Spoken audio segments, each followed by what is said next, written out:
నానా ఆ, నీ కోడలు మూడెలా ఉంది? చాలా బ్యాడ్ గా ఉంది. ఏమాయ్ ఏమిటోయ్?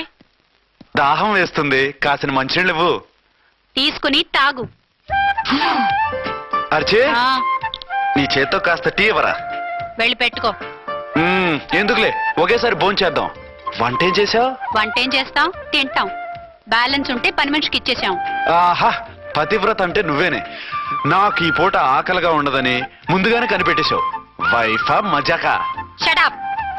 నీది మంచి మనసు కాబట్టి ఆ మాటతో ఊరుకున్నావు. అదే ఇంకో పెళ్ళం అయితేనా? మీకు ఇంకో పెళ్ళం కూడా ఉందా? చిచి చిచి చి, ఇంకోటి పెళ్ళం అనబోయి ఇంకో పెళ్ళం అనేసా. ఏంట్రా కోపమా? కాదు, తాపం. అయితే నేను తీర్చేస్తాగా. నన్ను ముట్టుకోకండి. అయ్యో, ఏ పొద్దున ఎస్పీ గారి ముందు అంత బిల్డప్ ఇవ్వాలా?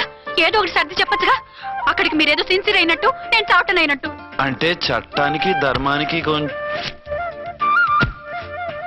అదేంటి కింద పడుకున్నావు? చట్టానికి ధర్మానికి విలువ ఇవ్వాలి కదా. మీరు సిఐ గారు, మేము ఎస్ఐలం. మీరు పైన ఉండాలి, నేను కింద ఉండాలి. చిచి చిచి చిచి చి, అది బయట చెప్పే డైలాగు. భార్యా బిడ్డల కన్నా బాధ్యత గొప్పది కాదుగా. ఇది ఇంట్లో చెప్పే డైలాగ్. పడగొట్టి పని గడుపుకునే మగమాటలు మాట్లాడకండి.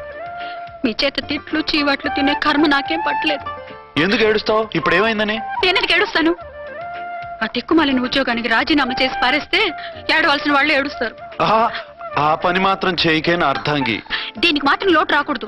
పెళ్ళానికి కోపం వచ్చినప్పుడే మొగుడికి మూడొస్తుందో. నాకే రావటం లేదు, వదలండి. నాకు వచ్చింది కదా, ఆటోమేటిక్ గా నీకు వచ్చేసింది.